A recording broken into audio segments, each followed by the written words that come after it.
What's good, y'all? Welcome back to the Lit Fan. Now today we're gonna be reacting to another AU, an infected AU by the way, and supposedly it's based on My Little Pony. Them ponies ain't so little anymore, are they?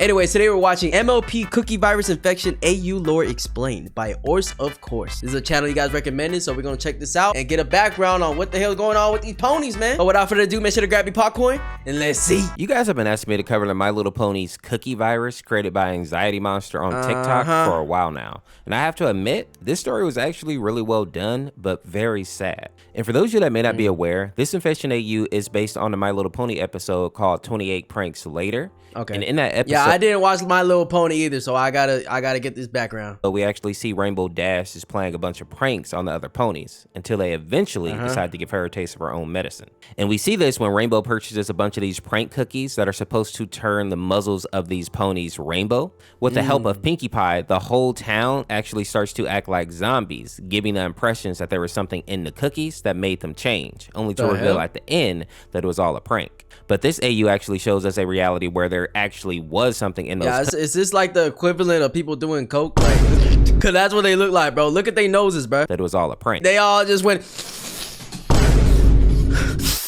But this AU actually shows us a reality where there actually was something in those cookies that turns the ponies into zombies. And since the name 28 Pranks Later is based on the horror movie 28 Days Later, we can assume that the ingredient. I don't know this because I don't watch horror movies, bro. I hate horror movies. It gives off similar effects as the rage virus. But now that you know what this AU is based on, let's go ahead and see how the story actually unfolds. Okay. Now the story starts off by showing us a journal entry that showcases the stages of the infection, with Twilight as the first example. And in this stage, while the ponies are very hungry, they still have some of their sanity. And so basically that's when they do coke. Like, at this point, the only thing that they crave are the cookies that infected them. We also learn that the rainbow muzzle is one of the first outward signs of the infection. The ponies will either have a big smile or a huge frown, which will be important later. And at this stage, they are also starting to go blind. Now, stage 2 is where things start to get really bad. While the ponies are not completely insane yet, their hunger is so strong that they will chase down anyone or anything and start. So basically me when I get hangry, because I'm chasing down anything I see. You know what I'm saying? I'm on a seafood diet. Everything I see, I'm eating, including the ass. To feast on it. And they're doing this just for the off chance that the victim may have just eaten some cookies and their stomach hasn't fully digested them yet. So yes, you heard that right. They're hunting people down so that they can eat cookies out of their stomach guts. And that is disgusting, to say the least, man. Like, imagine just eating something out of your stomach, bro. Let me try that real quick. Interestingly enough, this is, by the way, I died. Stage where like their insides start to rot away, their hair and feathers start to fall out, and you can start to see them losing a little bit of weight. At stage 3, the pony is completely insane, losing their ability to speak. Their mouth. This is what coke does to you kids. Stay away from drugs. Starts to stretch and their eyes actually sink far into their skulls. And while the mutation is different for each pony, the one constant in this stage is that their hunger demands that they hunt down and feed on other ponies. And as of now, the best thing to do when you see the infected is to just run away. In part 2, we get to see Rainbow Dash's journal. Yeah, if I see any of these ugly motherfuckers, I'm running away. You don't have to tell me twice, nigga. I'm too black for that. And we learn that she's keeping it because she feels like she is the reason this outbreak has started. And writing down the events may help her cope with this. But we also learn that AJ, aka Applejack, Rarity, and the Cutie Mark Crusaders, which include Scootaloo, Sweetie Belle, and Apple Bloom, are all together with Rainbow Dash hiding in the Sweet Acres barn. And all the ponies are basically trying to scrap together any food and weapons that they can find, keep the kids calm, and also avoid Rainbow. And as far as they know, they are the only unaffected people in Ponyville right now. They know for sure that Twilight and Fluttershy are already infected, but they don't know anything about Pinkie Pie at the moment. But she was one of the first ponies to actually eat the cookies, which doesn't bode well. Next, we see the stages for the frowning ponies, and it is pretty much the same, but Fluttershy makes it a bit interesting. When she reaches stage 2, she started eating small animals, and as you all know, Fluttershy is kind of like a Disney princess in a way. And what I mean by that is not only do the forest critters love her, but she can also talk to them. And that makes this extra. I could do that too, bro. I be talking to squirrels every day, bro. Depressing because she basically just devoured all her little critter friends. The third stage of the infection is pretty. Talking about little critters, dude. That reminds me, like how they look right now is those little critters at Poppy Playtime. You guys remember? It's the same as the smiling ponies, but the fourth stage is where the infection peaks. And in this stage, the pony is unrecognizable.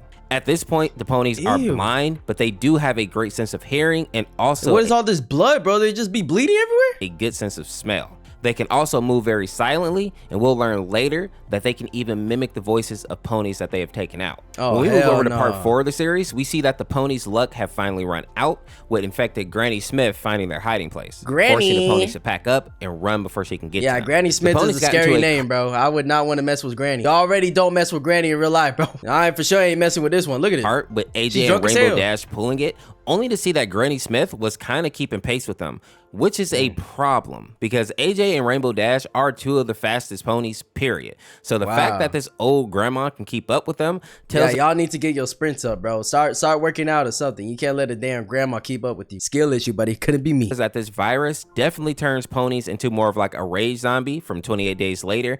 The Last of Us would be a good example. World War Z also works. The point being that when these ponies get is the Last of Us show pretty good or not? Infected, it doesn't matter if they're old and fragile. This virus will have them moving and not shambling like the typical zombies. Now, a sad part about this scene is that Apple Bloom wants to stop and help her grandmother because she doesn't actually really understand what's happening here. But luckily, her big sister's there to remind her that Granny Smith is not their family anymore, which may be harsh, but it is the truth. And it's harsh, but look at her, bro. She ugly as fuck.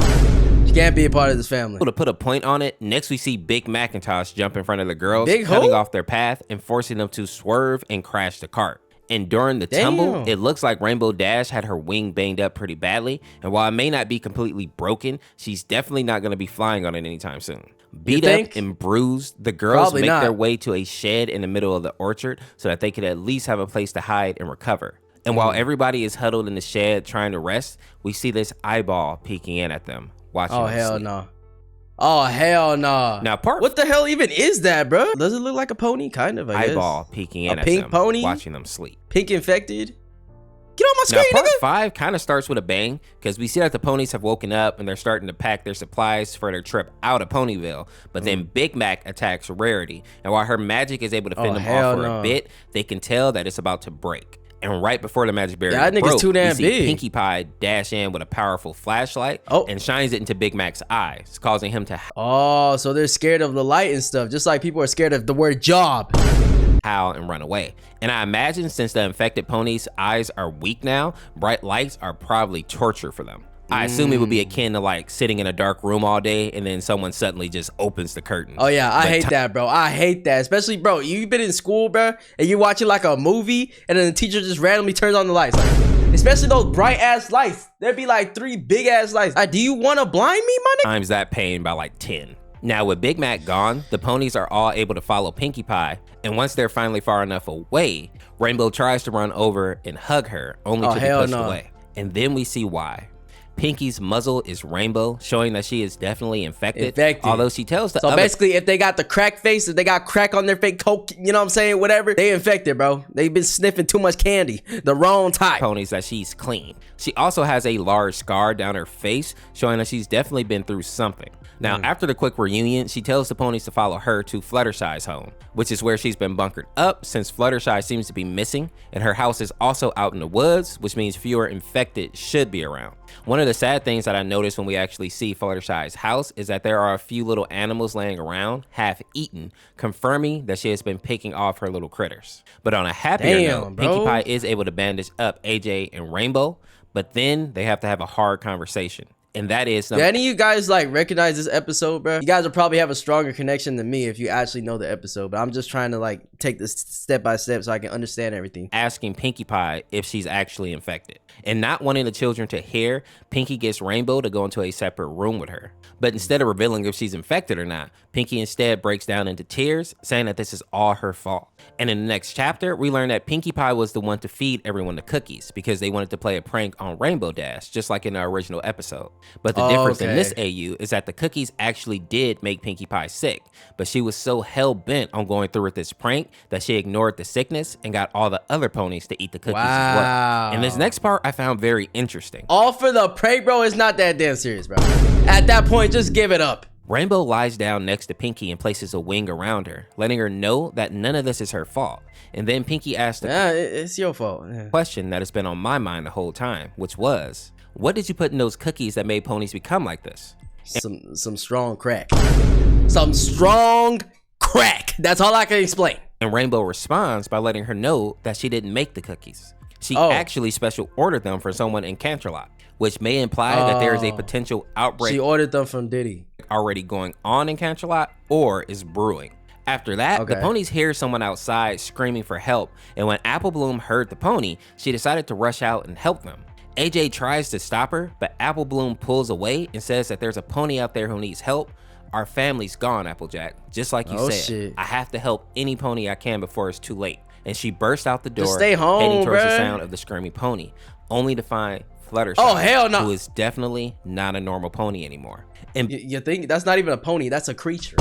That's a fucking alien, bro. He's so shocked at the trickery, Apple Bloom is stunned and just looking up at this monstrosity until we see Fluttershy take a huge bite out of her, basically cutting her in half. And I have to be honest, that's probably the scariest one so far, bro. Look how huge it is. God damn. Take a huge. It's like a pony, giraffe mixed together, basically cutting her in half. And I have to be honest, I was not expecting the kids to be turned or eaten in this AU. So this lets us know that this is going to get... I mean, to be honest, from the AUs I've seen so far, I've only seen the Trolls one, but it just looked disturbing. So this doesn't actually surprise me that much. But yeah, eating the kids and then them eating each other is kind of crazy. Real dark, real fast. Real dark. Good what the? and tasty? What? After that gruesome... Wait, was that actually the audio behind it? No way. ...scene, we learned that everyone witnessed her death and were too stunned to actually do anything because they just did not expect that level of violence. Too stunned or at least everyone except Sweetie Belle, who charged the creature and lit up her horn, only to be devoured as well. Damn, this second death, I ain't gonna lie, with that big of a mouth, bro, you just vacuum somebody up, bro. You don't even have to bite them. Just creature and lit basically put your mouth around them, and that's the whole pony. Her horn, only to be devoured as well. This second death finally seemed to wake Pinkie Pie up, and she pulled out her flashlight to blind the creature, and then shuffled everyone back into the protection of the cottage. And then she's immediately... So honestly, all you gotta do maybe to really make these creatures go away is just get like a big ass, you know what I'm saying, those lights, bro. Like the ones in stadiums and shit. Immediately jumped on by Applejack. And while I understand that she's upset that she just lost her little sister, she's acting like she didn't just sit there and watch her sister get attacked as well. If she would have attacked that pony as quickly as she attacked Pinkie Pie just now, maybe the little girl would have lived. But luckily, the other ponies are able to calm her down and actually come up with a plan so no more ponies will be eaten. And we see Pinkie say that Ponyville is done for at this rate. The infected will start leaving the town and invading the rest of Equestria. Like, what are y'all gonna do? Meaning that they need to get to Canterlot and warn everyone ASAP. So they decide that the fastest and safest way to get to Canterlot is by taking a train. Let's just hope this doesn't turn into a train to Busan type situation. So after about 2 days, the ponies got their supplies together and started to head for the train station. And as the ponies were walking, they started to hear laughter out in the distance. Oh hell no! But this laughter didn't sound normal, but rather broken, that Mickey Mouse? Sinister. And then they noticed that the laughter started getting closer to them, as if something had heard them and was now moving towards them. And then we see a gray pony emerge out of the forest and started to chase them. And while it's hard to tell who this pony is, considering that they are gray, I think that this might be Derpy. And to make matters worse, after they spotted that one pony, a bunch more started to chase them as well. But luckily, they were able to make it to the train, and it seems to be in good shape, although there were some blood trails inside the cab, which is to be expected in the apocalypse. Next, we get to see just how... Wait, where were the blood from? The people they killed, or they just got blood dripping on them? I mean, look at this. They have blood on their freaking... strong these infected ponies are. With their the leg, fact that they were able to break through the thick glass of the train windows with little effort. And if given enough time, they definitely would have broken this train. But before they could actually do that, the train starts to move, and the ponies were able to safely get out of town. In the next chapter, we learn that it will take the ponies about 3 hours to make it to Canterlot, and in order to pass the time, Pinkie lets the group know how she got the scars on her face. And we learned that when the outbreak first happened, Pinkie Pie actually paired up with a pony named Lyra. She fed her and gave her a safe place to rest. But that night, when they went to sleep, Lyra took an axe to Pinkie Pie's face, thinking that she was going to mutate just like the other pony. I mean, you can't really blame. She did have the fucking... just like the other. She had the crack face, but still, damn, that's messed up, bro. Just leave or something. You don't have to freaking, try to kill her. Other ponies did. And thinking that she had taken Pinkie out, she ran off, and Pinkie hasn't seen her since. And it seems like the infection is the only reason that she was able to survive and heal, which is a horrible realization, because this means that the infected ponies are way more durable. I ain't gonna lie, if she got chopped up by an axe, I mean, I don't know, they chopped up the face part or the neck, whatever. Either way, bro, that has to be like enough blood loss to die. Than we initially thought. And even if you take an axe to their face, they'll still be able to heal themselves. Now, after that conversation, Scootaloo pulls back Pinkie's hair and asks her how she got the giant teeth marks on her neck. And then Oh, yeah, we where's see that Pinkie freak out. Uh-oh, I'm not talking screaming about that that she's scar. not talking about that scar. Damn, that must be something super deep that she does not want to talk about. But actually, I'm more curious now. Scootaloo and angering Tell the us, other bro. ponies. But then we have this cute moment where Pinkie... Let me convince her. I got this. I'm a good convincer. Pinkie, where'd you get that bite mark, bro? Was that from Diddy? apologizes, saying, "I'm sorry, Scootaloo. That one's a sad story." And Scoot responds by saying, "Can I make it a happy one?" We then see her come up with a story of Pinkie finding a little puppy who gets a little bit too excited while they're playing, and it bites her on the neck, but then apologizes and licks the wound to try to make it better. And I think this serves as a bit of a reminder just how young Scoot is. Yeah, because it's we young all and know innocent. where that bite likely came from. But her story does make Pinkie happy, and it also takes some of the tension out of the room until they spot something on the train tracks. See, the little kids can make the mood way brighter than it is, you know what I'm saying? Just because of their sense of humor and they're just, you know, innocent until they realize you're all gonna die. Wait, no. This pony seems to have no intentions of moving. And once we get a closer look at it, we see that this is definitely Twilight Sparkle. Twilight And I Sparkles. was happy to see that even though some of the ponies wanted to stop, Pinkie said, heck no. It's best we run that thing over rather than stopping and being eaten. And I agree 100%.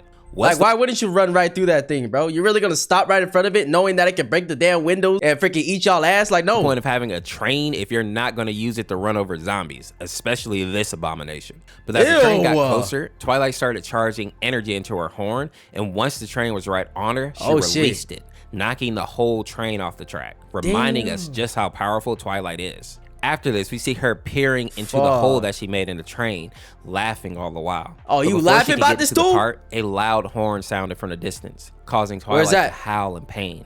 And then we show the outline of what looks like a pony, but in actuality... So is it like the Venom thing in Spider-Man 3 where like the bell makes it, you know, freak out or like certain vibrations? It's a zebra, or AKA Zecora.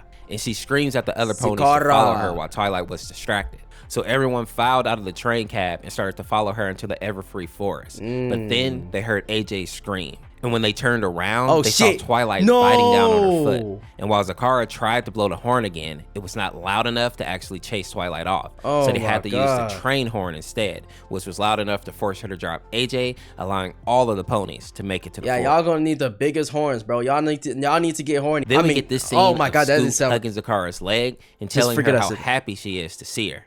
We also learned that Zecora is heading to Canterlot as well, so she agreed to travel together with the other ponies. But as we can see here, AJ is starting to lag behind, and it seems like it's due to the bite that she took from Twilight. And when taking a closer look, you can see the rainbow starting to spread from the bite mark. But surprisingly, when the other ponies ask AJ if she's okay... So you get that rainbow mark anywhere you get bitten, so... It's not just in one place where the mouth is. It's just, it could be on the leg or the body or whatever. She lies and says she's fine. But does it spread all over across the body though? I don't think it does because the Twilight one didn't have like rainbow all over the body. So. Keeping her leg a secret from the group. In the next chapter, we learn that Zecora was linked up with Starlight when the outbreak first happened, but the two of them ended up splitting up because Starlight wanted to find a cure, while Zecora thought it might be best to lie low. But she did tell Starlight that if she could find one of those cookies that started the virus, she might be able to use it to make a cure. But once Starlight left, Zecora never heard from her again. And she was But do you guys have the technology in order to do that though?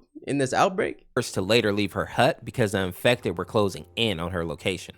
And while she was on the run from the infected, she learned that if you cover yourself in mud, it will make it harder for the zombies to track you down because they won't be able to get your scent. Which causes this little cute scene with all the ponies jumping into the mud puddle, except for Rarity, who takes a bit more convincing, but nobody. Yeah, this shit just like makes me anxious, bro. Jumping in mud, I feel like that's so dirty. Like imagine just doing that, you know, swirling around like a damn pool, bro. It's not a pool. Get your dirty ass up. Surprised about that. After that, the group sets off for Canterlot on foot, the trip now taking 3 days instead of 3 hours because they don't have the train anymore. But before they can get very far, we see AJ collapse. Oh shit. In the next chapter, we get this image of the ponies trying to keep AJ upright and seeing how sick she is. Scoot is worried that they won't make it to Canterlot together. And AJ tries to console her by saying, "Don't worry, Sugar Cube. It's just a little head cold." But as we all know, AJ is it's not just a cold. So none of the ponies are really buying that. It's more than a cold, man. The forest got much slower after that since AJ could barely move. And as the sun started to set, the ponies decided to make camp for the night. And even though it felt like they were being watched the whole time, they managed to get a fire going and get some sleep. But that next morning, yeah, AJ I don't know revealed that how she they sleep with all these things around them, bro. Especially if they're not in an actual conventional house. Like, hey, that's beyond me. no longer walk. And after Zecora checked on her, she decided that AJ couldn't go on and said that she would stay here with her while the other ponies go on to Canterlot because the other ponies still need to be warned. And while Pinkie is against this idea because she feels like the two of them would just be sitting ducks out here alone in the woods, which they will be, is eventually able to get her to agree to leave. But then we hear AJ whisper Rainbow's name. Rainbow. And surprisingly, she asks Rainbow to stay with her instead of Zecora. And as the other ponies are leaving, AJ admits that she's been keeping a secret from the others. Oh my god. And then she removes the blanket and reveals. Oh my god, your whole body's turning rainbow. What the I haven't seen this on the other ones. And more specifically, how much the infection has spread. That shit spread and fast. Then we get this heartbreaking interaction where Rainbow is trying to figure out a way to stop or slow the infection, but AJ stops her by saying, I know what you need to do. You need to kill me. Please, Rainbow. No. It's too late for me. I can feel the virus reaching my heart, and eventually it'll reach my brain. Then I'll become one of them, and I'll kill you all. Please, please, please, Rainbow. I need to die in order to save you. Damn. And not knowing what to do, Rainbow. That's fucking sad, bro. Imagine having to know you gotta kill one of your friends, bro, before they end up killing you. Like, man, I can't imagine that. Says no. But AJ continues saying, Rainbow, you don't understand. If you don't kill me now, I don't know what I'm going to become. Yeah. And I can't keep you all I ain't gonna safe. lie. It's okay. I want you to do it. If you do it, then I'll be able to see my family again. I'll be able to see my sister again. My little apple bloom. They all died? We see that Rainbow is still struggling, saying that she can't go through with this without her knowing.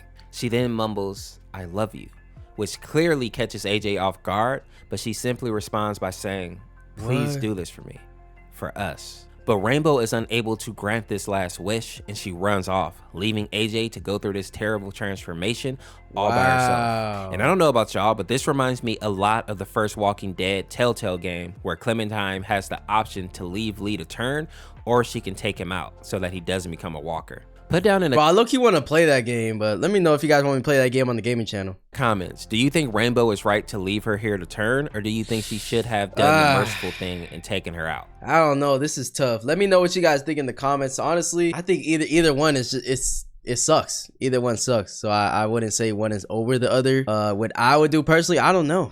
I don't know, bro. I don't think I could come to kill anything. So I would probably do the leave thing too, bro. I just couldn't come to it. In the next chapter, we get to see AJ's full transformation, and she looks like a absolute nightmare. But we also learn that she is a new why does AJ look like they got the worst transition? Kind of infected called the Bitten. And it turns out that just like with the other infected, this one has stages. And if you can amputate the bitten area early on, you can stop the spread of the infection.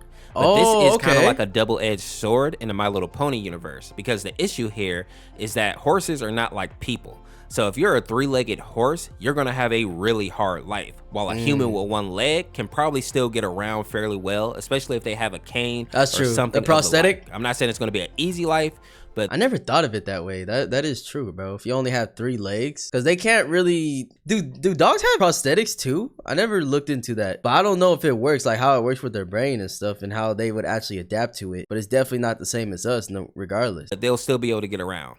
But horses, on the other hand, and my horse people will understand this, they're huge. Some of them can weigh up to a ton. Oh my gosh, more. yeah. So missing a leg would put so much strain on their other legs. That's true. I didn't think about that. Cause like severe damage to their hooves and also mess up their blood circulation. And this is why so many ranchers kind of just put horses out of their misery if they get a broken leg or an injured leg. It may seem cruel, but in reality, it's kind of a mercy, unless the rancher is just like rich and can afford to just have the horse live like a lazy life in a way. Now, when the Bitten get to stage 2, I still couldn't do it, bro. I can't do it. I mean, I know, you know, I eat chicken and steak every day and stuff, but I don't know if I can actually come to actually kill an animal. We see that the pony starts to get pale. They lose their grasp on reality. And the only way to save them at this point is to just take them out. And if somebody doesn't give them that mercy, they move on to stage 3. And at this point, the pony loses all sanity. And we can kind of tell this just by looking at the eyes. Just look at the eyes, the freaking neck, the body. Yeah, you're done. These ponies will loud groaning attack anything that is living. But the good news is that these guys are really loud and clunky while they hunt. So they are much easier to avoid, at least in stage 3. And then finally, we have the final stage, which is stage 4. And at this point, the bitten ponies' necks have fully twisted and grown twice as long as it originally was. Like, why does it look like that? While they may have been loud in stage 3, once they hit stage 4, they become deathly quiet with their steps. The only sounds that they make now are these strained. So you telling me the more stage they get, the more stealthy they get, which is the more dangerous, because you can't hear that bitch come in and then it's this damn big.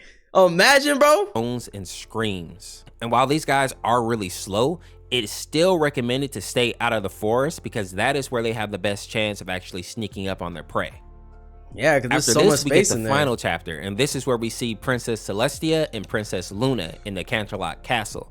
And Luna has noticed that Ponyville appears to be dreamless, which of course is because the dead don't dream. Later that night, Luna goes into the dream world to see if she can find any dreaming ponies, and at first it seems like she's going to come up empty again, but then something catches her eye. She screams out Applejack's name, and then Dream walks over to her, hoping to find some answers to all this. But then she is greeted with pure darkness. I like how this pony looks. And hears a groan come from the distance. And this is where she sees AJ. Oh, hell no. Then we see this scene where it's just sobs and sniffles. And while I think this is from AJ, it could also be from Princess Luna. Especially when you consider that this next image has like rainbow slime or maybe blood. Oh yeah, she definitely got, dude. There's no way. Coming from under the door here, showing that Luna may be infected now as well. Yeah. And I'll just say this, if Luna gets infected, it is wraps for everybody, because that means that people can be infected in the dream world. There will be no shot that the rest of the ponies will make it out of this alive. So you literally will get infected even if you're sleepy, bro. Hey, in your dreams? Or unaffected. No, now, that's I predict that in the next part of the series, the other ponies are going to finally make it to Canterlot and team up with Princess Celestina to try and figure out who created those infected cookies in the first place. And once they're able to figure out what ingredients is causing this reaction, Zecora will likely be able to assist in making some kind of vaccine. They'll just have to buy her enough time and, of course, keep the infected ponies from eating more people. But that's just my theory for now. If you enjoyed this video, make sure to check out this video here. And great video, Ors. Great video, man. Make sure you guys go subscribe to his channel, like his videos, bro. If you like these, you want me to react to any other AUs or anything, just comment in the comments and I'll get to it. I love you guys, bro, and I'll see you guys in the next one. Peace.